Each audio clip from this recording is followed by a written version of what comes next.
You're traveling through another dimension. A dimension not only of sight and sound, but of mind. A journey into a wondrous land whose boundaries are that of imagination. Your next stop, the Twilight Zone.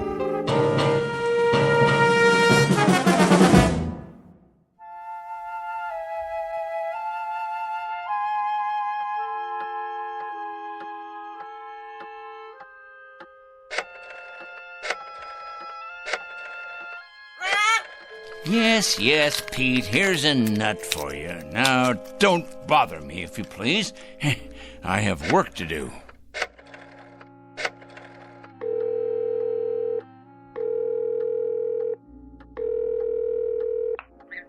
I'd like to speak to Mr. O'Connor, please. That's right. I'd rather not say. It's rather personal. That's it, Pete. Stay on your perch like a good bird. It's a boy. Is this Mr. O'Connor?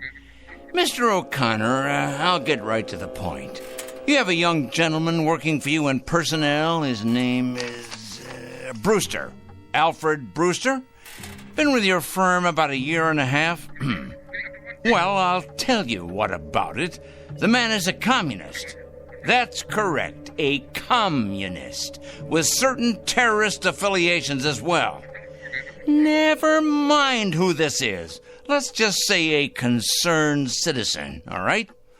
What is of the essence is the character of one of your employees. I happen to know that this man, Brewster, is a subversive and a menace to our society. What am I suggesting? Why, I think it's obvious.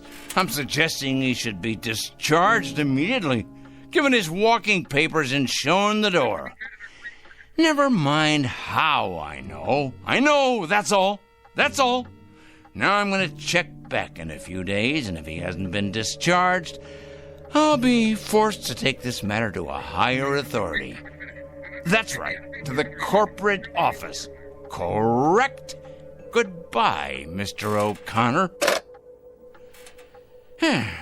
Rather a full day, Pete, wouldn't you say? 11 so far. 11 names on this list. I better sharpen my pencil. And scratch off one more. Of course, it's questionable what concrete results we can expect, but at least the seeds have been planted. Oh, yes. The opening guns fired. The first salvo, so to speak.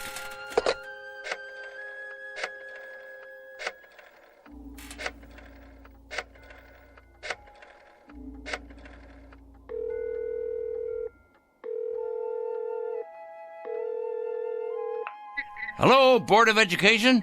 Well, please connect me. Yes, I'd like to speak with the superintendent of schools, please. It's a personal call. No, I'm not at liberty to give my name. That's right. It's urgent. Is this the superintendent? This is a concerned citizen. I'm calling about a teacher and your employee.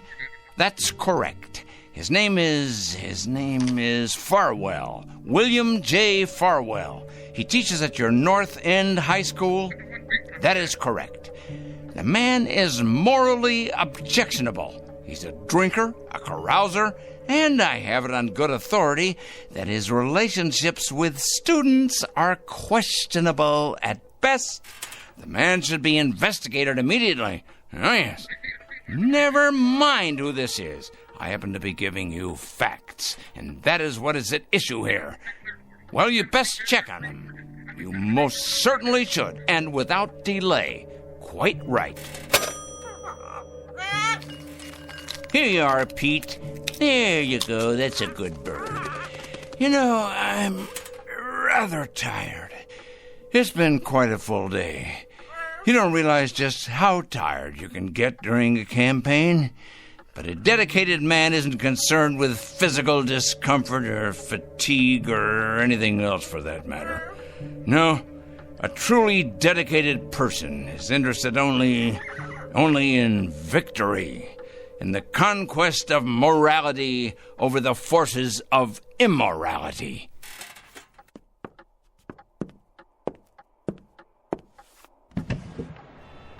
Hey, look at them out there, the dregs, carrion, leeches sucking us dry. Oh, yes, carrying evil around with them like infectious germs. We're gonna have to face it sooner or later. Huh? Phone calls are one thing.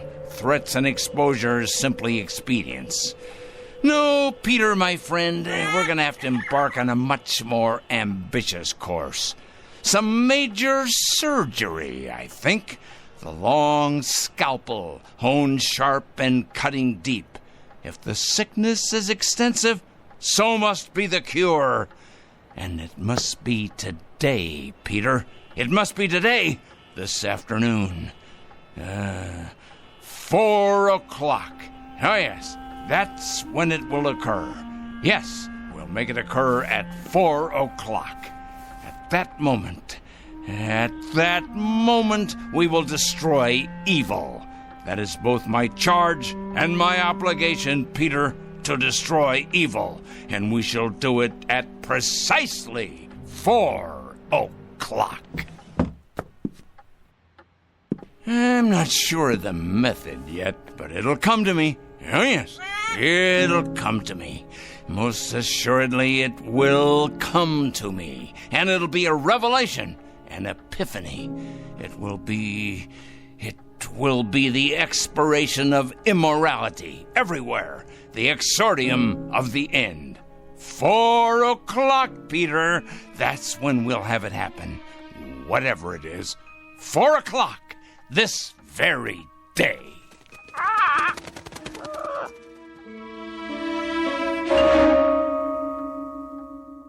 This is Mr. Oliver Crangle, a dealer in petulance and poison, a self-appointed, self-designated, self-ordained vigilante, whose jaundiced eyes peer out at an unholy world and find it undeserving of anything but judgment and punishment.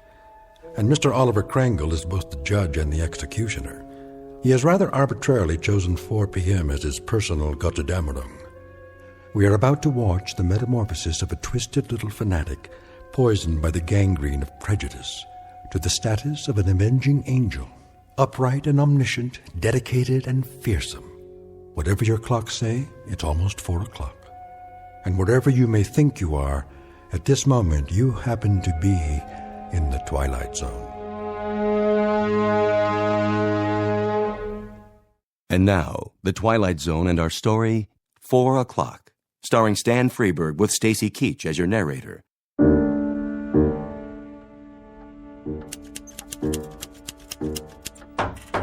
Yes? Mr. Crangle? What is it? Well, there's a special delivery for you. Just a minute.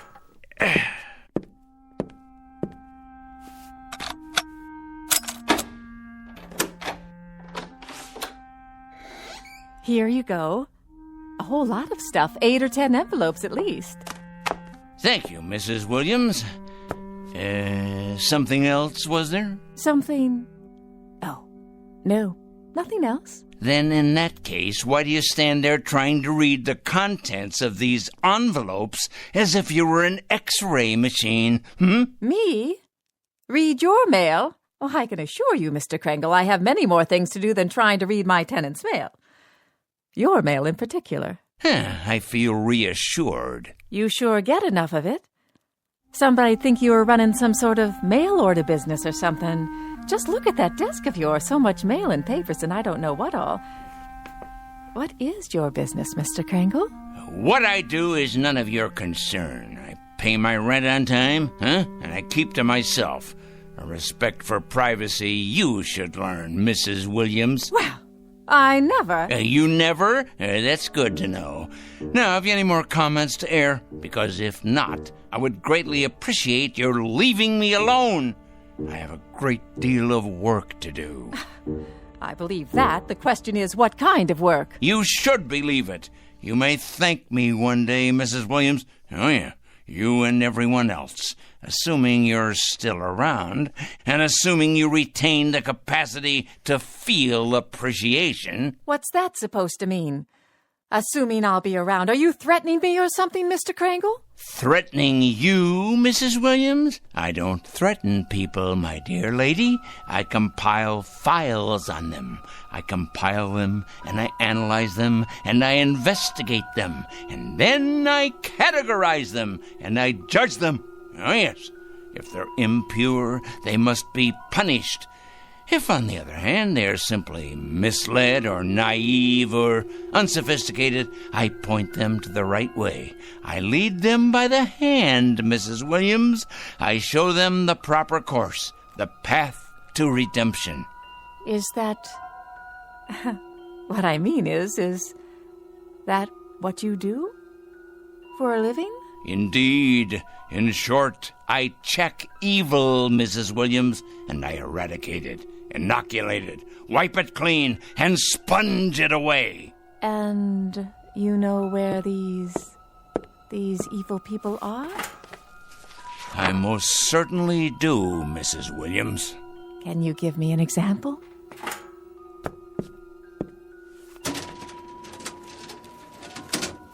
How about this one?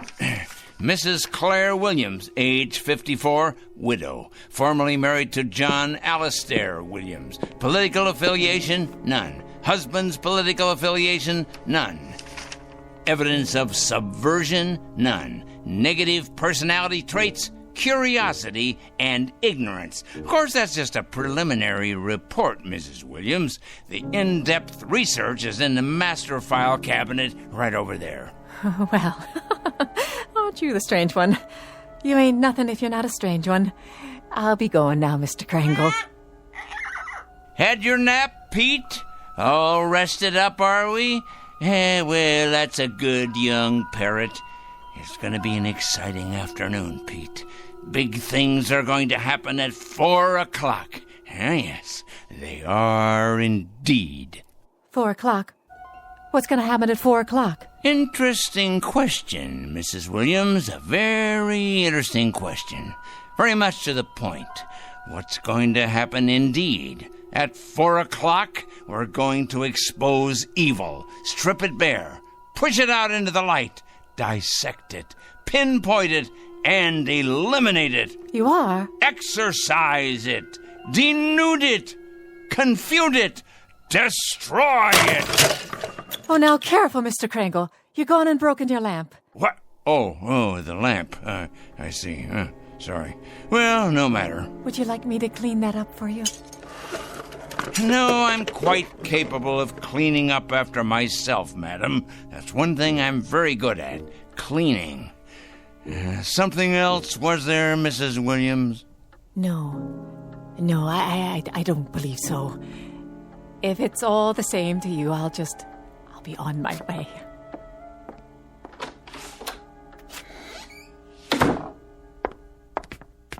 Saints preserve us. Excuse me. Oh, yes. I'm looking for a Mr. Krangle. I can't imagine why. I was told he lives in this building. Oh, he lives here, all right. There ain't no doubt about that. With a vengeance, he lives here right there at the top of the next landing. But if you ask me, young woman, you won't be going in there without police protection. Is that right? If you ask me, the man has a leak in his attic a mile wide. I ain't sure anymore that he's safe to have around.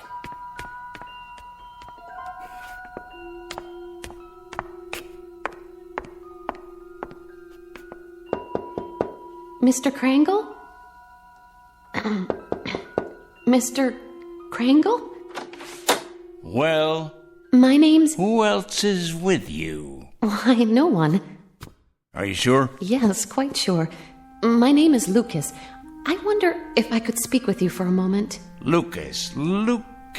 Ah, yes, Lucas. Kurt J., age 27, intern, Eastside Hospital. That's my husband. Is he indeed? Well now. Your husband, you say. Come in, please. Come.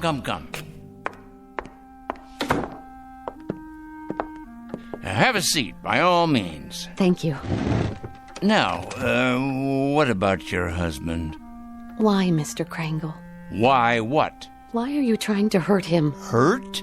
My dear lady. What has he ever done to you? To me? Why, nothing to me. That is, nothing personally. I don't know your husband, Mrs. Lucas. That is to say, I know of him. Oh, yes, I know of his background, but we've never met. He's a stranger to you then, isn't he?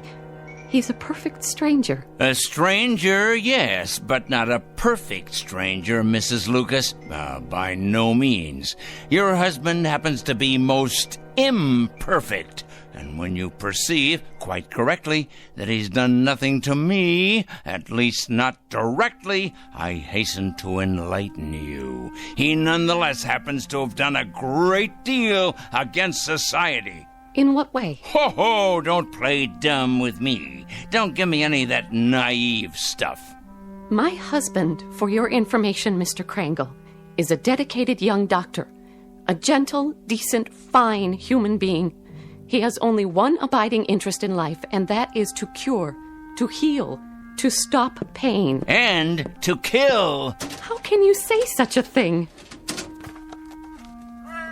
Yeah, that's his other abiding interest, the one you've conveniently skipped. L-L-L-U-C Lucas. Here we go. I know his file well. Lucas Kurt J., M.D., second-year intern, Eastside Hospital. This year, on the night of March 12th, while serving in the emergency ward, he permitted the death of one Mrs. Angela Rienti by failing to relieve pressure accumulated as a result of a brain injury sustained in a traffic accident. It wasn't his fault. It was too late. That's his only crime. He wasn't able to treat her because he was responsible for half the ward that night. And by the time he got to the woman, she was already dead. That's your interpretation? It's not an interpretation. It's a fact. It's exactly the way it happened. By the time he got to her, by the time she was put into his care, she'd already died. He should have gotten to her earlier. How could he? Do you know how many lives he saved that night? How many people he saves every day, every week? He did nothing to her. That's about the size of it, Mrs. Lucas. Miserable dereliction of duty, resulting in the untimely death of a woman who by rights should be alive today. These facts came to my attention, and I simply called them to the attention of the hospital supervisor, an institution, by the way, which I help to support through taxes. By what right? I must ask you, Mr. Krangle, excuse me, but by what right do you presume to pass judgment on my husband? You're not even a medical man. Why, you weren't even there that night. You don't know anything about it. And yet you write your letters to the hospital, dozens of nasty letters accusing my husband of being a murderer. Why, you wretched, small-minded... Enough, Mrs. Lucas. That will be quite enough. I've suffered your presence here, but I'm not required to tolerate your abusiveness, although I don't wonder you're the type of woman you are. Oh, and what type is that? You're obviously greatly attracted to your husband, and there's no secret that birds of a feather, well, you know the rest. I think I catch your implication, Mr. Krangle, and you're over the line. Way over the line. You're as cracked as that lamp of yours. Tell me, has the hospital discharged your husband yet? Discharged? That's right. Let him go. Cashiered him out. Eradicated him from the payroll. Given him the sack. I've been expecting it momentarily. They have not, Mr. Krangle. They have done no such thing.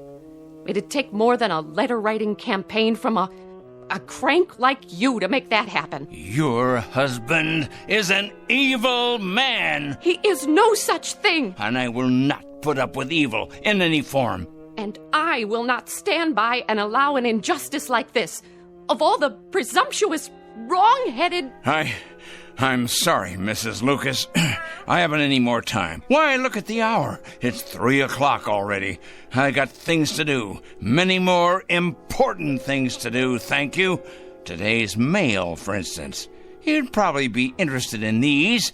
They're cases not unlike your husband's. communists, subversives, thieves, harlots, but all made out of the same metal. Evil, Mrs. Lucas, all of them evil, and I will not countenance evil. I am absolutely incapable of countenancing it. You're probably unaware of it, Mr. Krangle, but my husband is a very sensitive man. Oh, please, spare me. Your letters have had an effect on him, if on no one else so far. The people at the hospital tell him to ignore the letters, forget about them, but they're tearing him up inside. They're killing him, his confidence in himself, his ability to concentrate and work. You see, he's like a lot of doctors, Mr. Krangle. He cares. He cares very deeply. So, you see, you really have been quite successful after all. I imagine you've been equally successful with other people, too. Mm-hmm. There's too much sanity still left out there for you to have succeeded in having them all fired. Mm-hmm. But you must be hurting them, those men and women, hurting them desperately, as you've hurt my husband. So you've really accomplished a great deal. Yep.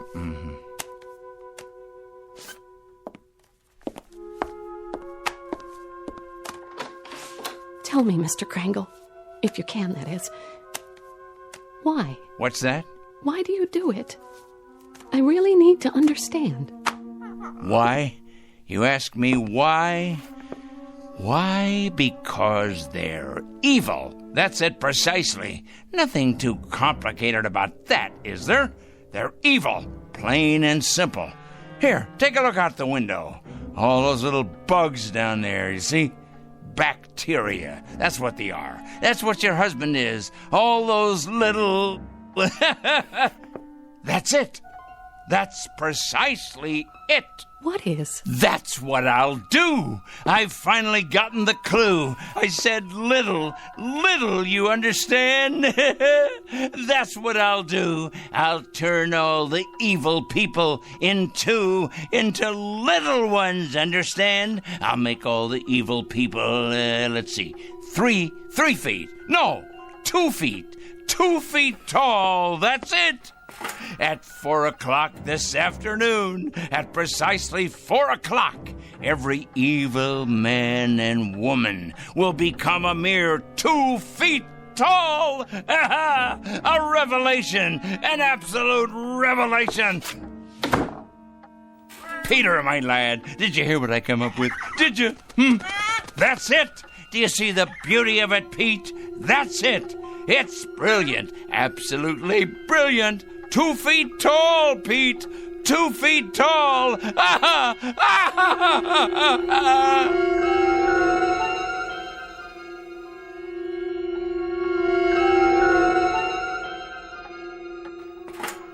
At 4 o'clock this afternoon, I'm going to turn all the evil people, the wicked, morally stunted troublemakers everywhere, into tiny little freaks for all the world to see. I'll make them all 2 feet tall. 2 feet tall, I say. Yes, it'll be better than if they wore badges on their clothing. Impossible for them to hide the purest form of poetic justice. Evil will be made an object of universal scorn, laughter, humiliation. Yes, you're nut. You're hungry. Aren't you, Pete? Here you go, boy. I won myself. We must be strong, the two of us. Strong for what's about to happen.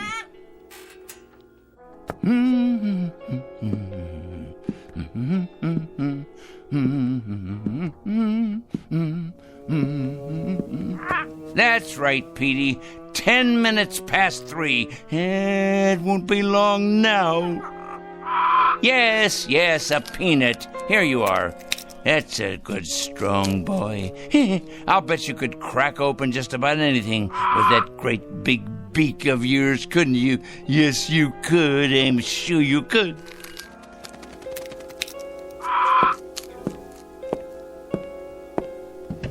Look at them down there, all those wicked little people. They don't know just how little yet.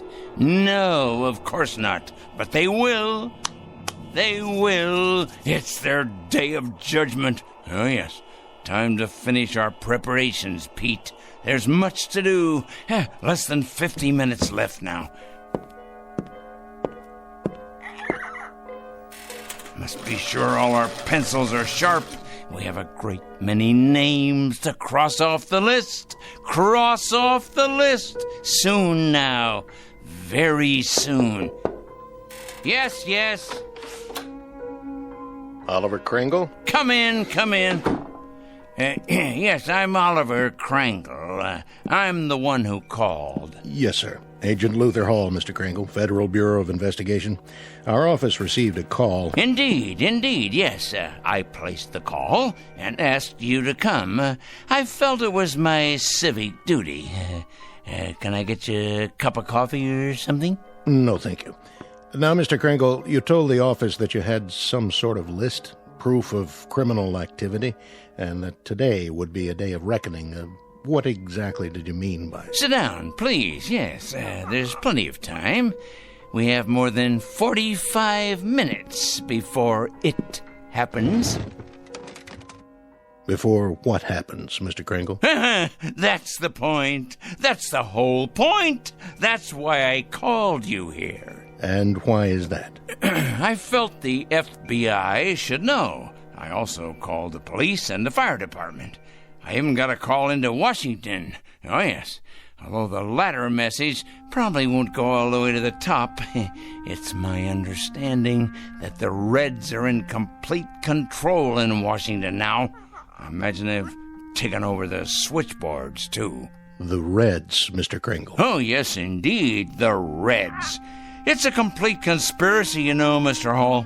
All the evil people are banding together now, all the subversives, the commies, the terrorists, the thieves of the American dream. It's a total, absolute, worldwide conspiracy. You said on the phone that you had a plan of some sort. Oh, my, yes. It all takes place at 4 o'clock. I thought you people ought to know because, well, you'll have your hands full. Our hands? Picking up all the guilty parties. Oh, yes. You see, Agent Hall, I've spent a good many years doing this kind of work. Just look at all those file cabinets there. Years of dedication to the cause. I've made a study of evil. Oh, yes, indeed. A complete study of it. I cut out newspaper clippings. I listen to the radio and watch television. I follow every major court case that's going on.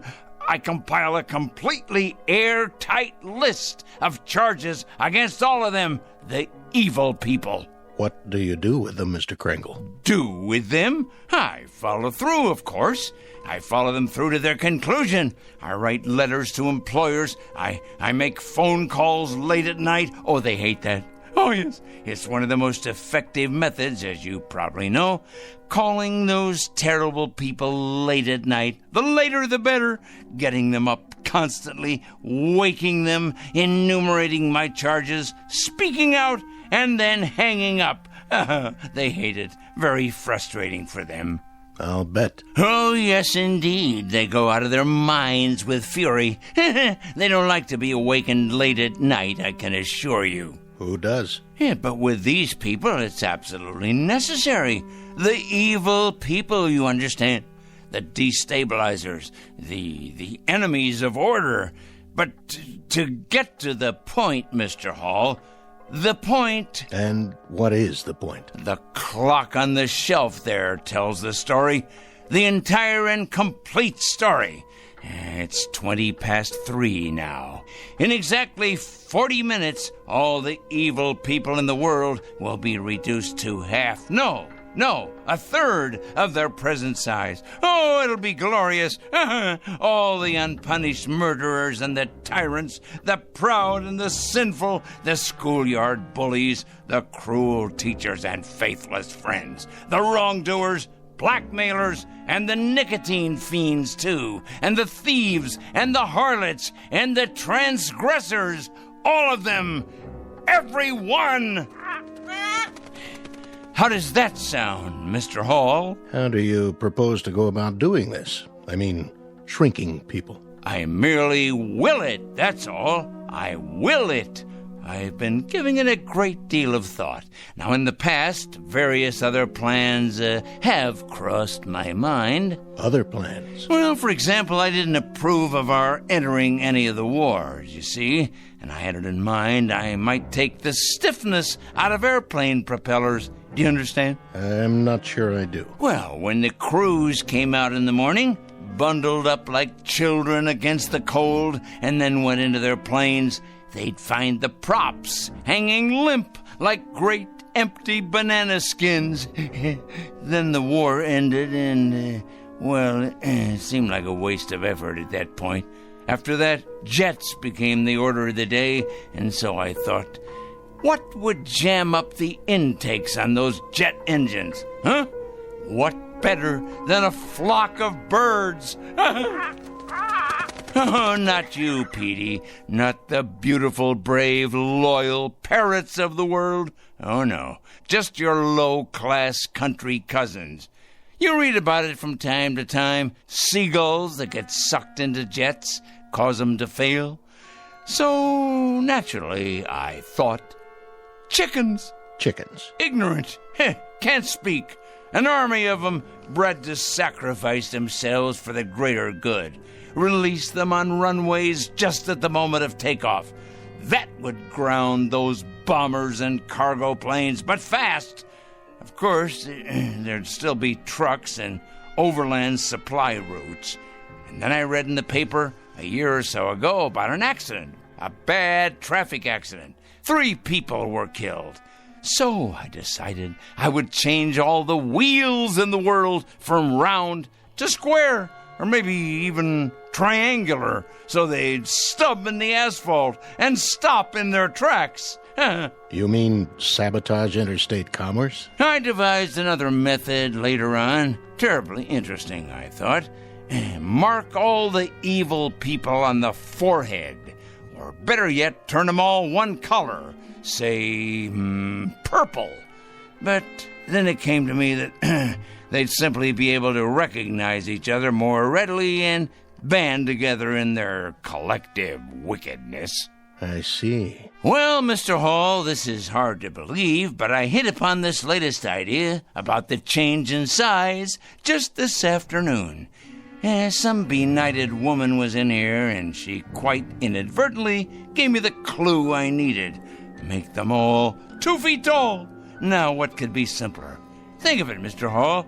Think how ineffectual this will render them. They can't handle delicate scientific instruments, or typewriters, or computers, or telephones, because they can't reach them. They won't even be able to open a window or turn a doorknob to escape once we know where they are. Why, pretty soon they'll be as extinct as dinosaurs.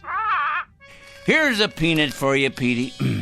I think, Mr. Hall, that the most interesting place will be, let's say, a murder trial, where nobody knows whether the accused is guilty or not. And then at 4 o'clock, if he's guilty, or watching the drunkards in a saloon, or, there's so many places to be. Mr. Kringle? Yes? I'd like to ask you a question, sir, and I hope you don't take offense at it. Go on. Have you ever had any psychiatric help, sir? What? Psychiatric help. I don't think you're rational. I think you've developed some kind of obsession here, and I think you need some help. Help? Me? I need help? Why should I need help? I'm not evil. You obviously don't understand any of this, do you? I'm not the evil one. It's them.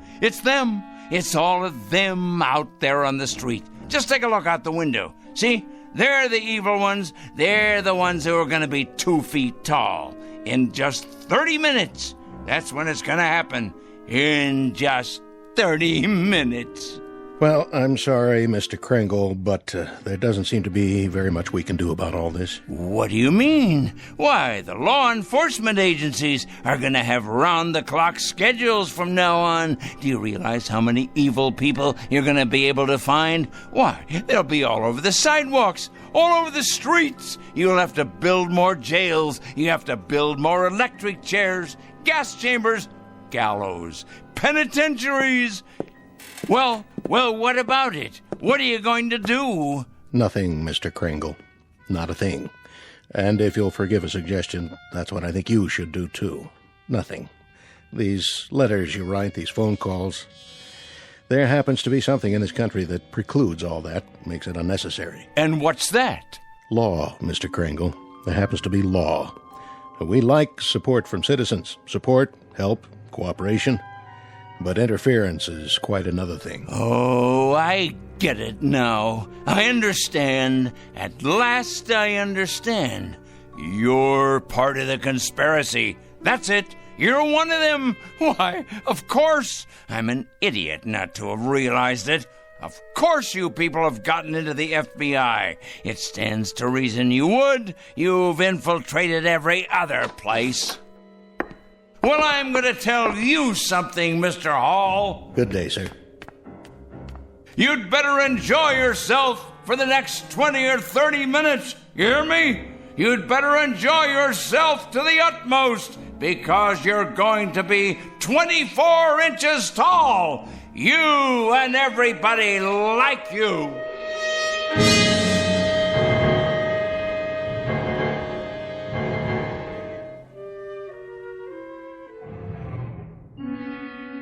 All the evil people, everyone, you'll see. Good riddance to bad rubbish, eh, Pete? To all their kind, the righteous will rise up, and the weak will fall before their terrible wrath. It's as right as rain. In a minute, Pete. It won't be long now.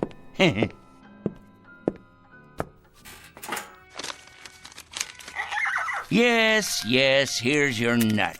It won't be long now at all. We must have everything in order, all our pencils sharpened, weapons that are truly mightier than the sword. And our desk, we must have lots and lots of clean paper to make another list of the newly exposed. Their corruption on display for all the world to see. I wonder what they'll look like down there on the streets, on all the streets everywhere. Oh, what a glorious sight it's going to be. So many people. Think of it. Fat ones, thin ones, the young and the old, suddenly grown too small for their clothing, which of course will no longer fit them. It simply won't fit them at all. Like the toads and the cretins they are. Someone should follow along behind and collect it in trucks, boil it in hot water, decontaminate it, and then redistribute it to the rest of us. Think of that, Pete. New suits, trousers, neckties, formal wear, tuxedos, this and casual wear of every style. Oh, yes, it shouldn't go to waste. Think of how much money could be made in resale centers across the land. Money to finance a whole new campaign. Why, Pete, we could open a chain of clothing stores. Aha! All we need is a fleet of trucks to gather it up. Ours for the taking. But alas, it's too late to organize any of that now. Oh, if only I'd planned ahead. Well, the least I can do is alert the media. Yes, that's the responsible thing to do. I wonder if they have any idea at all about what's to take place. And at this hour, the Dow Jones is down 14 points. Raging fire now under control in upstate. The White House press secretary announced a peace plan today. 4-car pileup on the bridge. Motorists are advised to use alternate routes. Come on down to Crazy Joey's Fashion Warehouse. We've got sportswear, clothes for the workplace, back-to-school duds, all at out-of-this-world prices. You'll think you've died and gone to heaven because my name's Joey and I'm crazy. Another lost opportunity, Pete. But that man doesn't know how soon he'll be out of business. He has no idea, does he? No idea at all. We better check the television news while we're at it. We'll have the weather for you coming right up after this. A very vegger slices, it dices, it turns out finger-licking julienne potatoes. Okay, now tell us about your new book, 101 Ways to Profit from Armageddon. Amateurs. Pete, what to do? What to do? Of course I can send out press releases taking credit for all that I've done after the fact. If only I had more time. More time! Still, we'll have to alert them as best we can.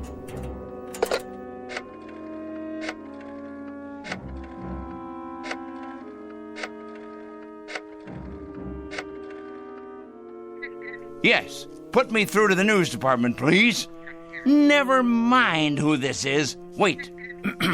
This is Oliver Krangle speaking, Crangle. Yes, that's right. I'm calling with an important bulletin. Yes, for the afternoon broadcast. That's right. You ought to break in right now with a news flash, you know. Oh, it's something big, all right. Something huge. Believe me, it is important. When? No, you don't understand. It hasn't happened yet, but your viewers will still want to know when it does happen. Otherwise, there'll be chaos in the city. In fact, this should go on the national broadcast, coast to coast. What is it? Let's just say a new perspective on the world. Hello? Hello? Hello? Petey, obviously they've infiltrated the local news channel as well. Of course they have. I should have known. They're everywhere, like insects, like vermin. Well, they won't be in control much longer, because Judgment Day is upon us. The strong will rise up to take what is theirs, while the subhumans are exterminated. It's the law of nature. But for now, there's precious little left to do, except make sure the clock is wound and to prepare ourselves for the occasion. Just try to be patient, Pete. Just a few minutes longer. Wait with me, and you'll see that it's all been worth it. I promise. But first, I must look my absolute best. Yes, top-notch, befitting a man of my stature. The reporters will swarm up the stairs here, wanting interviews. And there'll be photographers, of course, with their news cameras. Let's see here. What do you think, Petey? Perhaps a clean shirt and tie? My best shoes. I have to pass muster here. Meanwhile, you preen your feathers, my boy, and get ready to meet the press.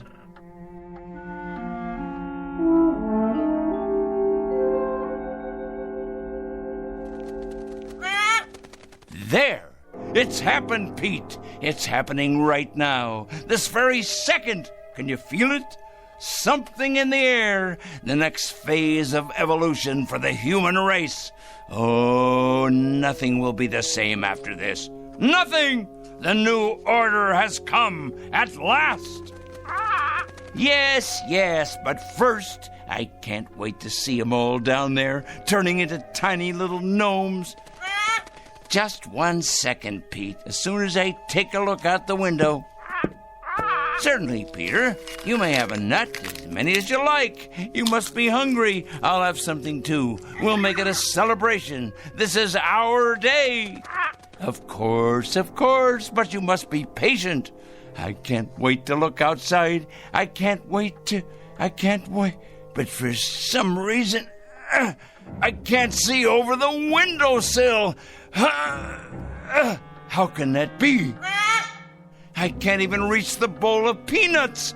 I know you're hungry, but somehow it's just out of my reach. What? Unless someone has moved it, put it in a very high place, but that would have to be someone very tall. Someone very, very tall.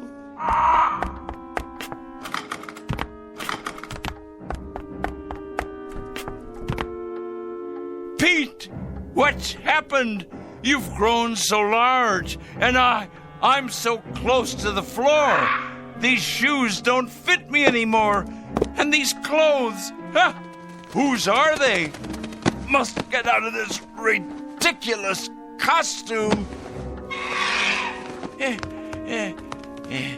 Pete, why are you looking at me like that? Your eyes and your beak. Close it. Please close it. You're not still hungry. You can't be. Pete, you're frightening me. You know me, Petey boy. You must. That's a good bird. Yes. Calm down now. No, Pete, no. Get away. Let me get out of here. I can't reach the door now. The locks. Let me out. No!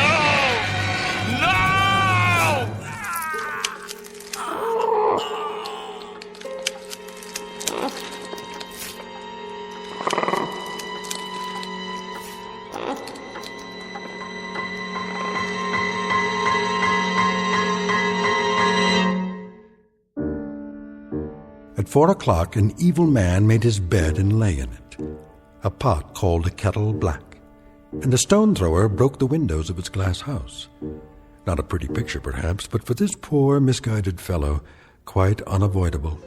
A simple matter of supply and demand. He was right about one thing, though.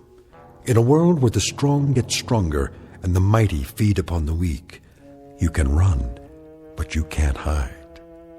Look for this one under F for Fanatic and J for Justice in the Twilight Zone.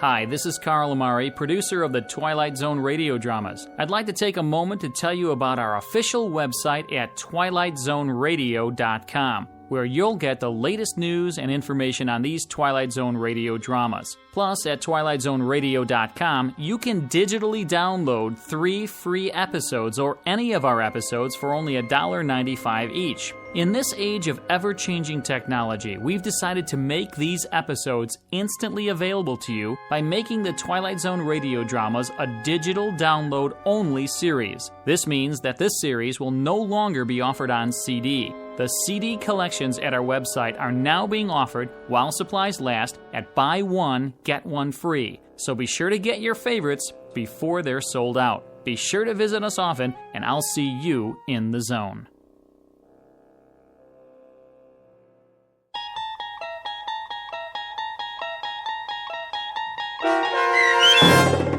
"4 O'Clock," starring Stan Freberg with Stacy Keach as your narrator, was adapted for radio by Dennis Etchison and based on a script by Rod Serling. Heard in the cast were Taylor Miller, Maggie Carney, Rick Peoples, Doug James, Paul Patch, and Carl Amari. To learn more about the Twilight Zone radio dramas and to obtain audio cassettes and CDs of these programs, visit our website at twilightzoneradio.com. The producers of The Twilight Zone wish to thank CBS Enterprises, Carol Serling, Dennis Etchison, Dick Brescia Associates, Claire Simon Casting, Terry Jennings, the American Forces Radio and Television Service, our sponsors, and our radio affiliates for helping make this series possible. This copyrighted radio series is produced and directed by Carl Amari and Roger Wolski for Falcon Picture Group. Doug James speaking.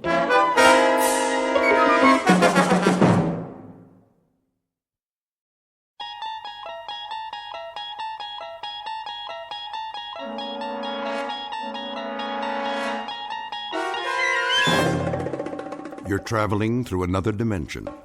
A dimension not only of sight and sound, but of mind. A journey into a wondrous land whose boundaries are those of imagination. Your next stop, the Twilight Zone.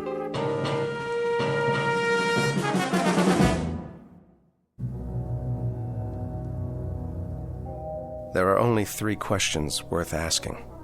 1, where did we come from? 2, what are we supposed to do while we're here? And 3, what happens next? All the rest aren't important. It took me a while to figure that out. I didn't get it at first. None of us did. But then, who does? What? Where am... Wait! What in the... Hey! Can anyone hear me? Is anybody up there? Hey! Can you hear me? I had no idea how I got there. I must have blacked out on the way down because all of a sudden I couldn't remember anything, not even my name. There wasn't much light at the bottom, just a steady, even gray, like fog with the sun behind it, only very far away. The wall was curved a little and made of some kind of smooth metal. At least, that's what it felt like. There was only one thing I could think of. If I was a prisoner, I had to get out.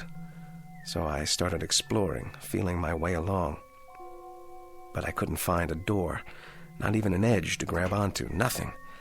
I stopped to get my bearings, and then I heard it. Hooray! The fleet's in! Who are you? Oh, but it isn't the fleet, is it? It's the army. Then the army's in. Why are you dressed that way? What way? The makeup, the clothes. You look like a clown. You don't like my uniform? Oh, well, can't please all the people all the time. Nice uniform you have there. Hooray for the army! Tarara-boom-dee-ay! At-10 hut! At your service. What are your orders, Colonel? General? Whatever you are? I'm a major. Oh, yes, I see that now from your collar. But don't fret about it. You can always advance, even in a peacetime army. Today a major, tomorrow a brigadier. I wouldn't mind having you on the general staff. From major to brigadier, not bad. There's light colonel and colonel in between. You're generous, old sport. You're certainly Problem? No problem. It's just that, Just that what? A couple of small items seem to have eluded me for the moment. Such as? Such as who I am. Why, you're a major. According to your uniform, that's what you are. And that is what you said. Or are you impersonating an officer? That's a very serious charge, you know. Impersonating an officer. No, I am a major. Here's the insignia, so I know that much. But that's all I know. I must have been wounded or something. You seem to be intact. Then why can't I remember my name? I have no idea who I am. I don't remember my outfit or the action. Action? Which action was that? The engagement, the battle, wherever it was I got hit. Who says that happened to you? I must have been wounded. Or at least I took a bump to the head. Did you hear cannon fire? Troops marching? Nothing like that, dear boy. It's been quiet as a tomb in here, which is restful after a fashion. Though it does get boring. Well, something happened to me. I've got to figure this out. Wait a minute. What about you? That's a clue. Is there a circus in the area? A circus? What's with you? Look at yourself. The costume, the clown hat. Oh, I see. There must be a circus because I'm a clown. And clowns go with circuses. Everyone knows that. I guess it figures, doesn't it? Or it should figure. A clown, a circus, an officer, a war. That's logical. Except that it doesn't figure. Not at all. Why not? Because, dear boy, there isn't any circus and there isn't any war. Then what are we doing here? Don't rack your brain. Accept it. The truth is, you're just like the rest of us. You wake up and here you are. No reason, no explanation. You just wake up and here you are. Did you say the rest of us? See for yourself. See what? Come with me. I should have introduced you right off. Meet my friends, such as they are. This one we call the bagpipe player, for obvious reasons.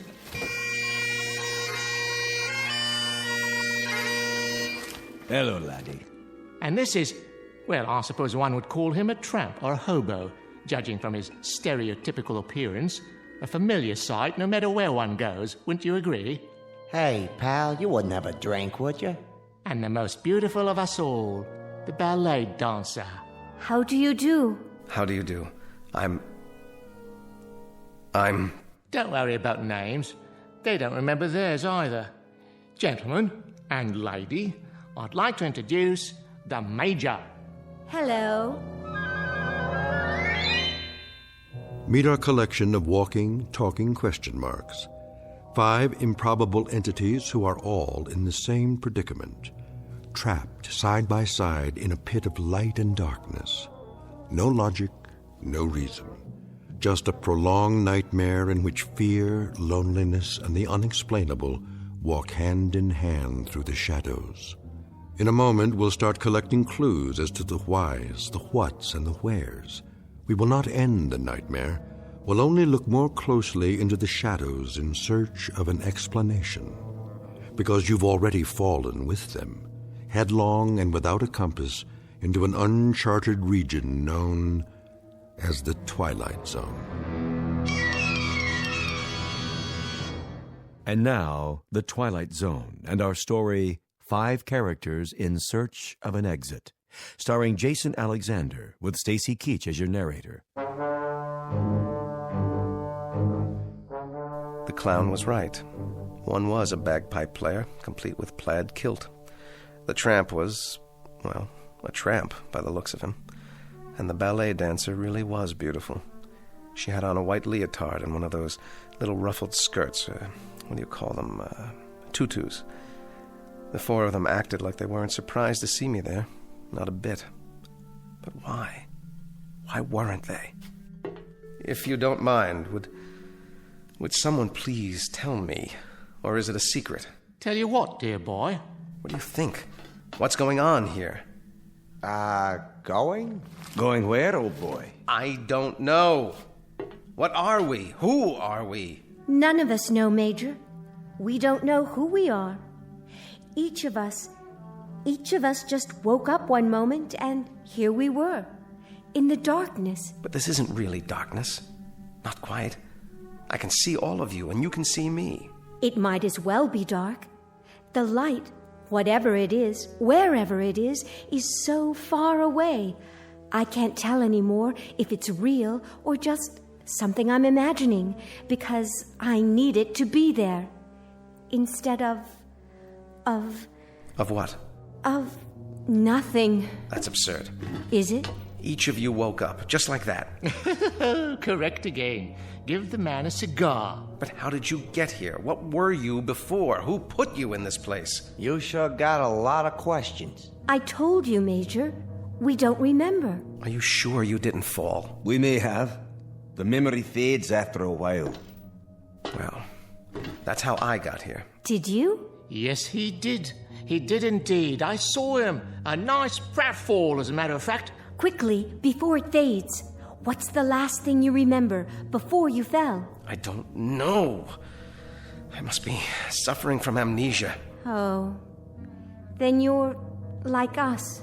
Time to join the big parade, Major. If you could find your hat and sword, you could lead us. Oh, what a splendid drum major you'd make. Followed closely by the clowns and acrobats, of course. This is incredible. Oh, isn't it? What a troupe we've put together. The crowd will love us. But how did this happen? How could it? That's the same question we asked ourselves. How could it happen? A question with no answer, Major. A question with no hint of an answer. At least, not a rational one. Nonsense. Everything has an answer. You just have to find it. Consider all the evidence, sift through the clues. Oh, isn't this exciting? Where do you want to look first? It doesn't matter. Of course it does. Please, try to understand what I'm saying. It will be easier for you that way. We're things with no memory, no knowledge of what went before, no understanding of what is now, no knowledge of what will come. How long have you been here? Hey, it's part of the mystery, too. We don't know nothing. At least I don't. You got any ideas? No idea at all. Then don't fight it. Live it or live with it. Know what I mean? Whoever left us here must have a plan. How long will we be here until the next phase? Now, that's a very good question. The best question of all. But, alas, no one has the answer. You mean you don't? Who else is there? We've discussed it and discussed it like a proper committee, and we're no further along than we were at the beginning. Talk, and more talk. So I ask you, man to man, clown to officer, what's the point? Sit down, Major. Conserve your energy. For what? For whatever the fates have in store. I suggest you listen to the beauteous ballerina and fasten your seatbelt, because we may be in for a very bumpy ride. Or then again, perhaps not. Perhaps what will happen is only more of the same. Perhaps we're all doomed to die of terminal boredom.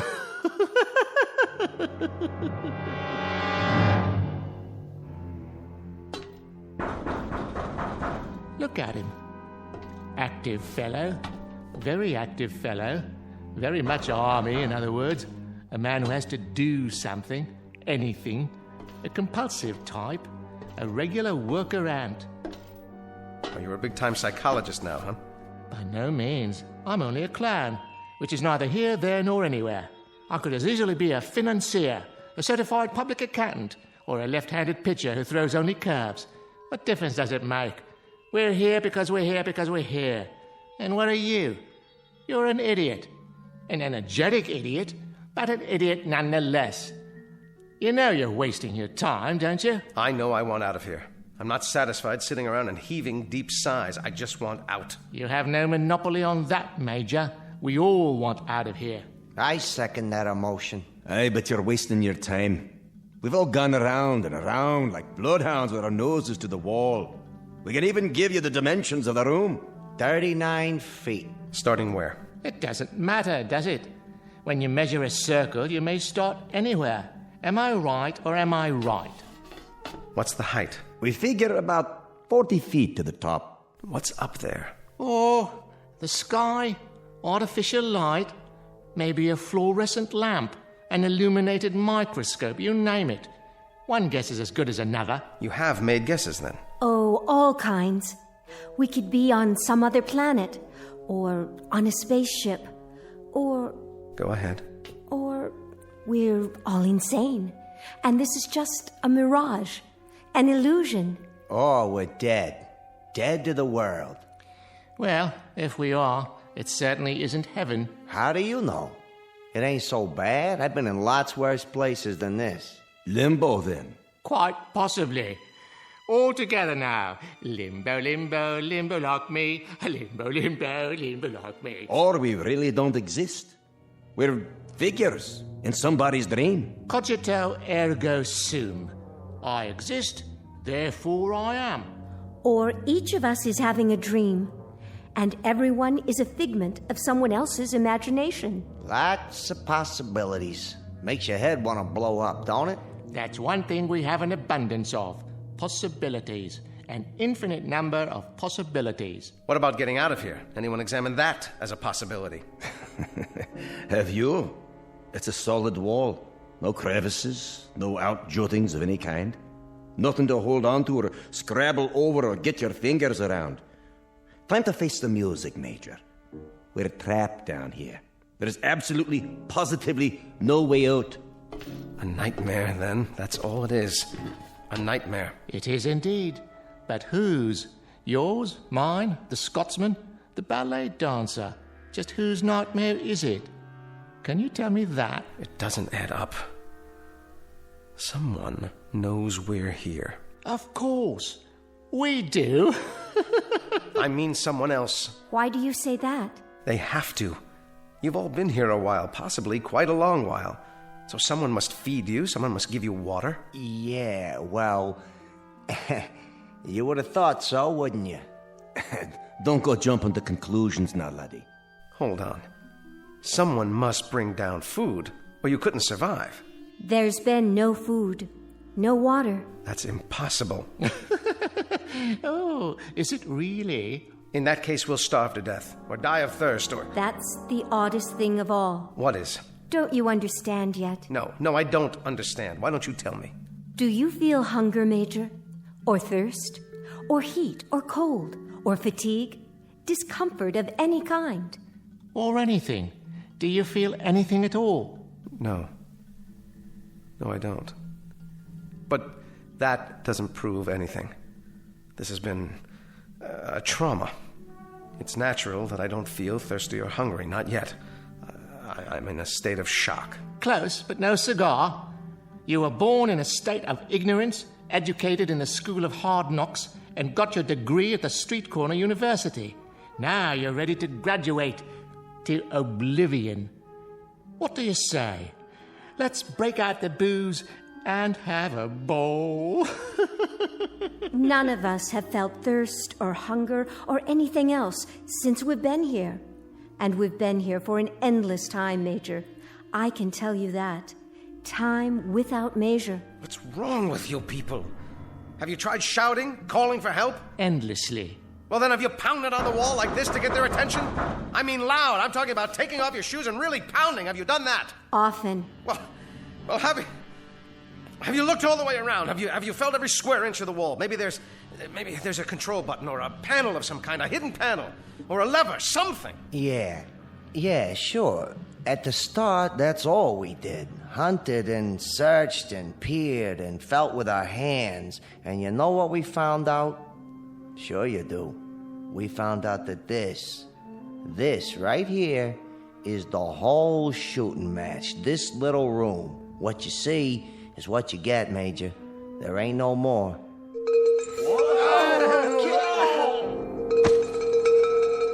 Stop! Stop up there! Well, are you going to tell me? Tell you what, Major. What was that noise? It happens from time to time. A giant bell or something. That's what it sounds like. Yes, but what is it? Another question, eh, boy? One more question without an answer. Oh, then this is a madhouse. That's what it is, a madhouse. You're all loonies. You might be right, Major.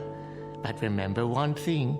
Whoever's ringing that bell, for whatever purpose, I think it would be safe to say that honestly and truly, absolutely and positively, it tolls for thee.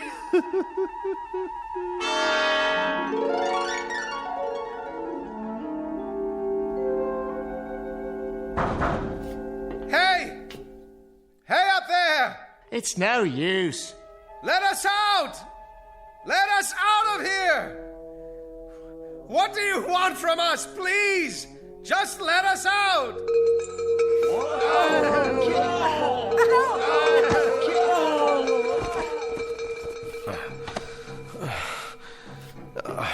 Are you okay? Don't be afraid, Major. Take my hand. Where? Here. Please don't be afraid. In the beginning, it's hard. But after a while... There must be a way. Something we can do. There has to be. This sort of thing just doesn't happen. A few more like that, and it'll wreck my bagpipe. You there. Girl. What is it? Why don't you dance for us? Leave her alone. It'll make the time pass. A capital idea. I'll play a tune. I've already danced for you. It doesn't do any good. Don't be modest. The Major's never seen you dance. How about it? The Major doesn't want to see her dance. Careful. You'll hurt her feelings. The Major's not interested in passing the time. All the Major wants to do is get out of here. And how do you propose to do that? All right. It's smooth. Absolutely smooth. Unbroken. And high. Too high. Not even a place for a foothold. Nothing. That means we have to go through the wall. With what? Did you ever think of that, huh? A hole through the wall? Or what about the floor? What about it? If the wall is solid, smash a hole in the floor and tunnel out. Easier said than done. At least give it a chance. We don't know how thick it is. The wall or the floor. Or even what they're made of. Then find out. Find out. Don't just sit there like lumps, like things, like mindless, soulless things. Playing your bagpipe, telling her to dance. What's wrong with you? If this is a madhouse, maybe that's where you deserve to be, in a madhouse. And what about you, body boy? I think you're mad, all of you. I think you're out of your ever-loving heads. I know you are, but what am I? Try a hole through the wall, right about here. That's the first thing to do. Try to force a way through it.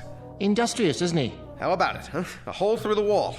See if we can get out that way. That's very bright. Terribly ingenious. Highly imaginative. Incredibly inventive. Except for one thing. With what? With our bare hands? With our fingernails? With this. Why, wherever's your sword been all this time? It must have come off my belt when I fell into this place. Here. Watch this. Now you've gone and broken it, dear boy. Nice sword, I must say. Was it Sheffield steel or only pot metal? No. I will not have this. I will not have it. Major, please, Major, listen to me. After a while, it becomes easier. I promise. I need to make a plan. I need to do something. Perhaps there have always been dungeons like this, and we've just never heard of them before. Maybe they're for the unloved. Maybe that's what we are. The unloved. Don't let me hear you talk that way. Come here. Get a hold of yourself. Think.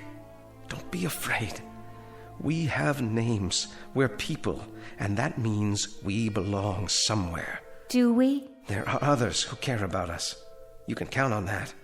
Somewhere, somehow, we've got a life of our own, each of us, and people who care. And remember, out there. And we'll find them again. Together. Do you really think so? I'm sure of it. A tunnel. That's what we'll do. We'll dig a tunnel. The boy simply doesn't give up, does he?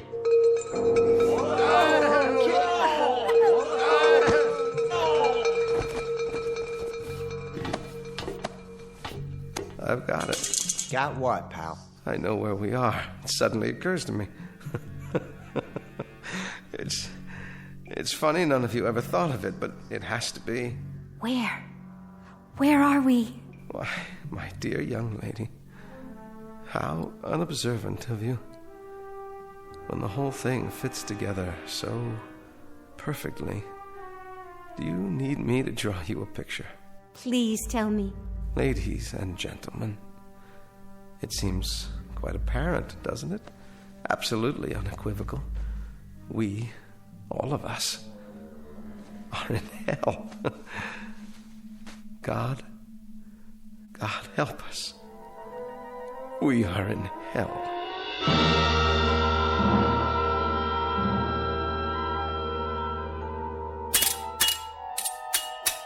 Never say die, that one. He'll come to accept it eventually, just as we did. Let him be. If he gets some satisfaction out of banging a broken sword on the floor, well, let him have his fun. At least he's trying. He is indeed. He's been trying for several hours now. You can't help but admire that kind of persistence, even though it's a little like trying to empty an ocean with a cup, or count the grains of sand in a desert, or reach up to touch the stars. So, let him dip and count and reach all he wants. Of course, it won't help, but I fail to see how it could hurt under the circumstances. It's metal, or the hardest wood I've ever come across. Circular, perfectly smooth, with no breaks anywhere. All of which we could have told you some hours ago. Which we did tell you, if you'd bothered to listen. We've got to figure out something else. Oh, do. Maybe we could wish it all away using the power of positive thinking. That's enough. Or bore through it with our X-ray eyes. Anyone have a laser beam handy? I said that's enough. Or make believe we're acrobats. You know all about that, right? Clowns, acrobats? Most definitely. Alley-oop and over the top to freedom. Now you got it. Yeah, you got it all right. Dreaming and wishing, wishing and dreaming. Hold on. Listen to the man. Oh, come now. In the final analysis, this is all rather idiotic. Is it? It only requires a moment's reflection to see... Why not? Why not what? What you said. Acrobatics. A figure of speech, my dear, not meant to be taken seriously. Isn't it? I will grant you that we have somehow forfeited some of our human dignity, but we are nonetheless governed by human frailties, not the least of which is gravity. You may know some advanced acrobatics that I'm quite unaware of. But for the moment, unless you can find a circus gun big enough to launch one of us skyward like a human cannonball... I see what she's getting at. Well, kindly elucidate, if you please. Don't any of you see? Yes, of course. One on top of the other, standing on each other's shoulders. What about that? It's the way they do it in the circuses, isn't it? Is that query directed at me? You're a clown, aren't you? I'll ask one if I see him. I can assure you I may wear the costume of a clown, but I have no recollection whatsoever of having been one, if ever I was. Then the only thing you ever were was a coward. That's uncalled for. Consider the consequences. We may not feel thirst or hunger, but the pain of a broken bone is quite another thing. We might very well feel pain. And a fall from, 10, 15 feet up, down to this hard floor, well, that's a sensation I'd as soon do without. It's a chance. With all due respect, miss, no thank you. She's right. It is a chance. Consider the consequences of not trying. It won't work. The weight will be on the first person, so I'll bear the brunt of it. That light's too far away. Come on. The clown on top of me, then the tramp, then the bagpiper, then the dancer. What do you say? We'd never reach it. Well, never say never. We don't know how high it is. That's the point. We'd be exerting ourselves for nothing. It could be 100 feet up there for all we know, or 200 or 300. But we got nothing to lose, right? Why don't we sit down and have some entertainment instead? A much safer course of action. Why don't we go for it? Come on, clown, up on my shoulders. Oh, observation. Things were far simpler before you arrived. However, I suppose I must go with the majority. Get a foot on my shoulder. I'll boost you up. Careful now. That's it. My turn? Not yet. The bagpiper next. Give me a hand, laddie. Use the wall for leverage. I can barely manage. But it's holding. All right, miss. It's up to you. How high is it? Can you see an edge or anything yet? I'd guess 7 or 8 feet to the top. Maybe more. Maybe less. Come on. I can't hold this weight forever. Go very carefully, one step at a time. You'll make it. Thank God she's so light. Whoa! That's my nose you're stepping on. Now stretch. I am stretching. All the way up. Now, what do you see? I can't quite reach it. It's still, about 8 or 10 inches above me. Up on your toes. That's it. I'm almost there. Everybody straighten. All I need is a few more inches. No!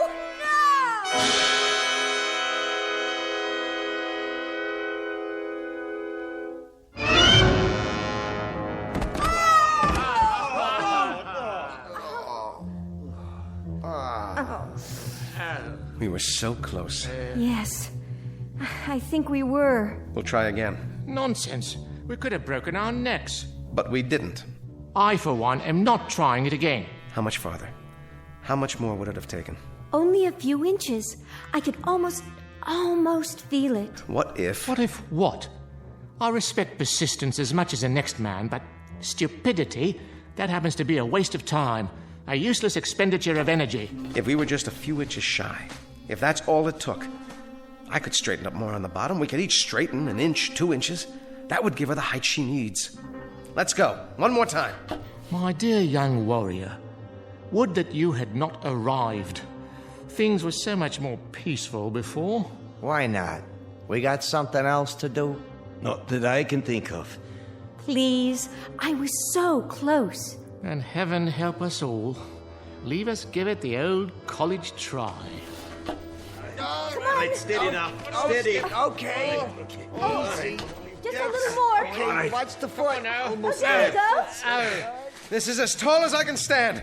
Quite an exercise for the lower spine, I must say. Now, young lady. Here she goes. Oh, there's a rim of some sort. Yes, I think I have it. Now pull yourself up. Hold on. Yes, by all means. I can't.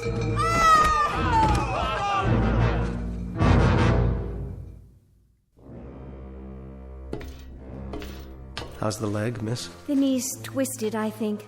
But it'll be all right. You were almost there. You had your fingers over the ledge. A miss is as good as a mile. Not in this case. A miss by about 2 or 3 inches? That's hardly a mile. This is what we do next. Oh, share your plan, pray tell. The same thing, without the dancer. Then we'll be several feet short. No, we won't. Hear me out. The clown, the tramp, the bagpipe player, and then I'll climb to the top. I'll tie a rope to the haft of this sword, fling it over the edge. Let it catch there like a grappling hook. Now that's thinking. Ingenious. But first, hadn't one of us better run over to the hardware store and pick up the rope? He's right. There's no rope around here. Strips of cloth, torn from what we're wearing. You mean tear our clothing? It's a chance, and a good one. Yours has the most material. You said yourself you don't feel the cold. So give me those balloon sleeves. The things we do for a man in uniform. 6 feet of excellent material, courtesy of Pagliacci, or whoever I am. Good, but I need more. Twist it and start tying it together. Big knots. That's it. Takes me back to my Boy Scout days. Were you a Boy Scout? Who knows? I might have been. I got one question for you. Aye? What the heck is a Boy Scout? Anybody remember? We're almost ready. Now this time, we make it. The rope tied to the sword and over the top of the ledge. It catches, and I'm up and out. And then what? We'll worry about that when it happens. Somehow, I will get you out of here. All of you. But nobody gets out until one of us does. Now that's logic you can live with, right? If we live. You, tramp. It's time. Indeed. Leave us get on with it. I can't take this much longer. Good luck, Major. Thanks. I'll need it. All right. Now swing that rope, man. You can do it. Ride 'em, cowboy. You got it. Almost. Watch out below. One more time, Major. I believe in you. Second time's the charm. Good show. I believe he's done it. How does it feel? Tight. I think it'll hold. Then go. Major, you don't know how spectacular you look. At least the weight's off. Quick, everybody down before we fall down. Got the ledge. There. Yes. If I can pull one leg up. No. Well, what's there? What do you see? Major, you've got to tell us. Where are we? No.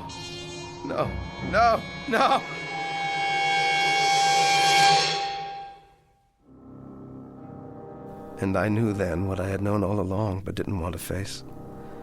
Some things, I guess, are too fierce to handle in one bite. I heard the wind and I finally saw where I was, where we all are. I wished the 4 of them well. If you see my friends, will you tell them I love them? Because the truth is this. There are only 3 questions worth asking. 1, where did we come from? 2, what are we supposed to do while we're here? And 3, what happens next? All the rest aren't important. I didn't get it at first, but then, who does? Maybe it's better that way. No! No! No!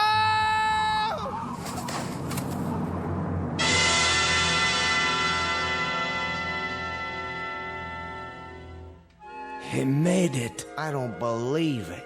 I do. A brave man. Very brave. But not a very bright one. I wonder if we'll see him again. He'll be back. I know he'll be back. And then what, dear lady? He'll come and get us. You think so? He may be back, but it won't be to get us. How can you say that? I'm beginning to get a feeling, and not a very nice one, I'm sorry to say.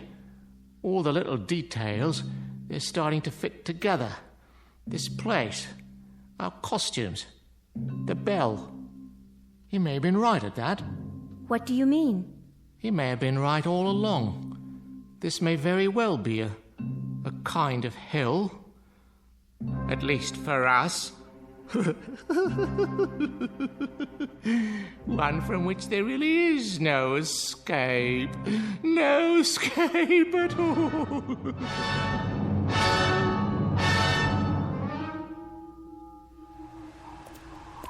Look, What do you have there? I found it in the snow. Someone must have dropped it. Oh, thank you, dear.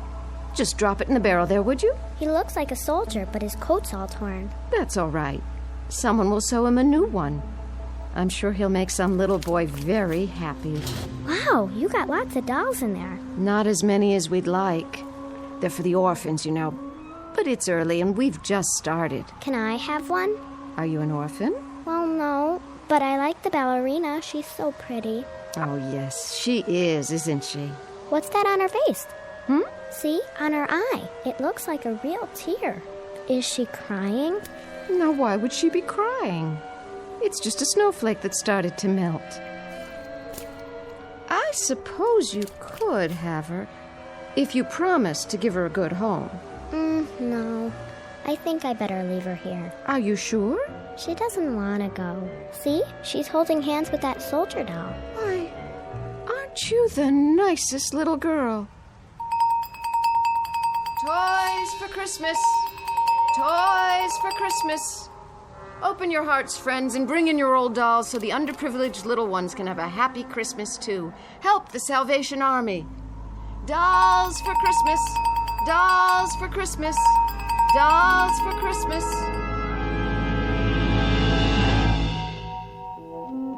Just a barrel, a dark depository in which reside counterfeit, make-believe pieces of plaster and cloth and plastic wrought in the distorted image of human life. But this added hopeful note. Perhaps they are unloved only for the moment. In the arms of children, there can be nothing but love. A clown, a tramp, a bagpipe player, a ballet dancer, and a major. Our cast of players on a very odd stage known as the Twilight Zone.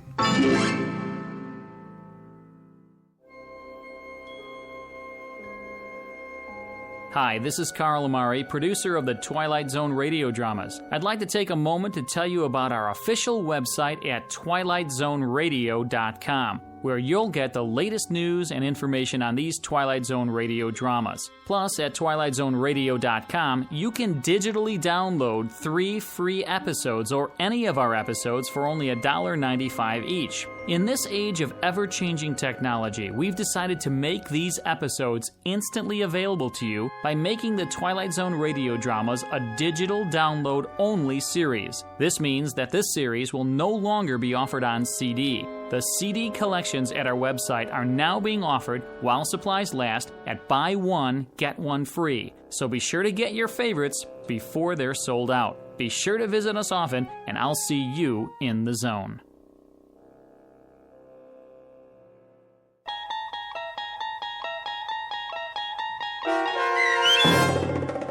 Five Characters in Search of an Exit, starring Jason Alexander, with Stacy Keach as your narrator, was adapted for radio by Dennis Etchison and written for The Twilight Zone by Rod Serling, based on a story by Marvin Peddle.